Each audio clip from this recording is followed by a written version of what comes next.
Assalamualaikum warahmatullahi wabarakatuh. Before we start, first I would like to thank God, Allah Subhanahu wa Ta'ala, who has given opportunity for us to able being here and joining this English speech contest. Second, let us give salawat and salam upon our Prophet Muhammad Sallallahu Alaihi Wasallam, who has brought us out from the darkness into this bright and modern life we live in now. Last but not least, I would like to thank the judges for giving me this opportunity to follow this English speech contest held by FKIP UNIPDU Jombang in 2023. Hello everyone, let me introduce myself. My name, I'm Aulia or you can just call me by Sani.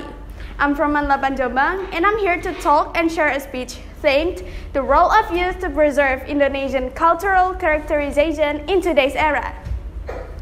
Ladies and gentlemen, as we all know, Indonesia is a unitary republic with 38 provinces, more than 16,000 islands, and more than 700 languages.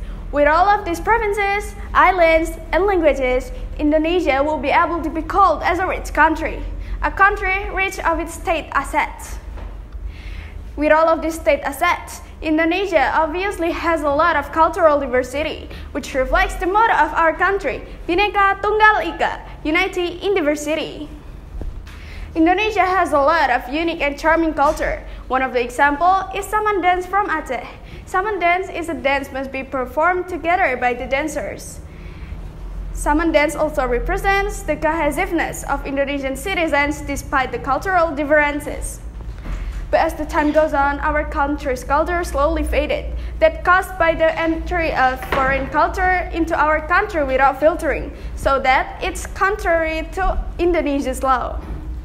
Especially, Indonesia is a country dominated by Muslims. Most all of the foreign culture that enters in our country is contrary to Islamic law. And also, the foreign culture that enters in our country is mixed with our own culture, makes Indonesia lost its identity. There is always some arguments. Why has it become a responsibility for Indonesian youngsters? That's because the youngsters still have a lot of energy. They are fully spirited to make change in their life. For example, me, as an Indonesian youngster, has a new idea to develop and express it to the community. All of this good and fresh idea could help in some aspects to support the development of country and strengthen the ability to compete in this modern time and globalized trend. So it will be a big task for us to bring back Indonesian identity. If you wonder how to do it, then you better listen to me well. Actually, there are so many ways to keep our culture. For example, first, we can introduce our culture to the others. Like in my school, there is a cultural parade. Every student must wear a traditional clothes to make us proud and know about our culture. Second, we can give suggestions to educational institutions in Indonesia to hold traditional extracurricular like traditional dance or karawitan, so the young generation know more about our culture. Third, we can hold a traditional food festival so the others know that Indonesia has a lot of tasty food like nasi goreng, sate, gado-gado, or pecel.